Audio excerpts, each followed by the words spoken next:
I want to show you how to take a weak resume and turn it into a totally awesome resume. Now, the most important part of the resume is this top section right here. This is your header section. This has your contact information, and this has everything that the interviewer is going to look at in the first 5 to 7 seconds, and those are the most important. So when I go through this resume here, I see the name, David Hill, way too small. So let's fix that. Boom, we just bumped that up to a much larger point, and it just really makes the resume pop. Now that we made the name bigger and it pops, let's take a look at the next line here, where he has his street address, he has an email address that says, I love cats. Nothing wrong with loving cats, just maybe not on a resume. And then he has a really long LinkedIn profile. So what we want to do is fix those like this. Now we have a name in a large point font, and we just say San Francisco, California. No need for all the other stuff. We have a very simple email address, dhill@gmail.com, and we have a personalized LinkedIn URL. Let's take a look at the next section.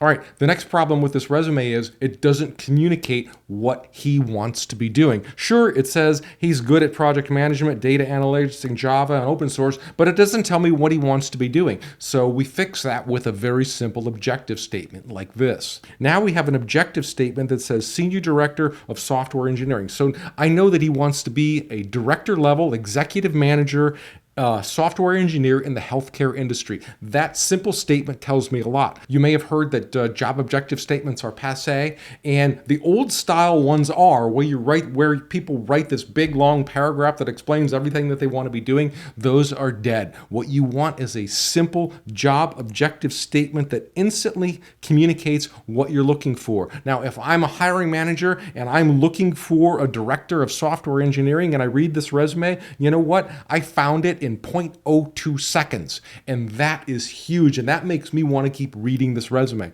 So let's take a look at the next thing we can do to make this resume a little bit better.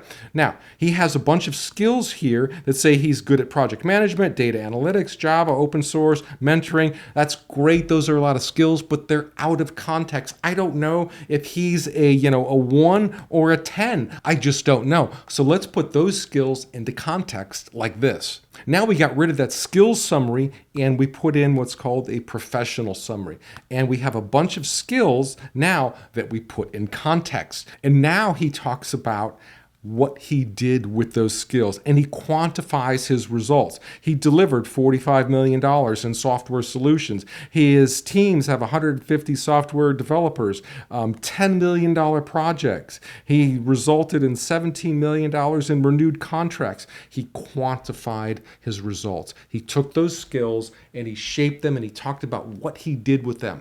And that is what makes your resume so much more powerful. So now we have an entire section here where we have a headline that pops, we have a strong objective statement, and we have a professional summary that clearly communicates what he's capable of doing. And all of this happens before we even get to the experience section. And this is the problem with most resumes. They rely on waiting for the recruiter to get down to the experience. But you know what? The recruiter is looking up top first. And if they don't like what they see in the first part of your resume, they are going to skip it. They're going to throw it in the trash because they are not going to read through all of your garbage until they get down to your experience. So that's why you want to make the top of your resume the most important. It's like a magazine cover. It's what sells employers on reading your resume. You could literally have such a strong section here in the first half of your resume that they really don't even look at the rest of your resume. They're on the phone to you, calling you for an interview. All right, my friend, if you found this helpful, I have samples of resumes that you can get from jobtips.pro. And if you want me to be your coach, be your guide, look at your resume, book a call with me. Go to bookdon.vip.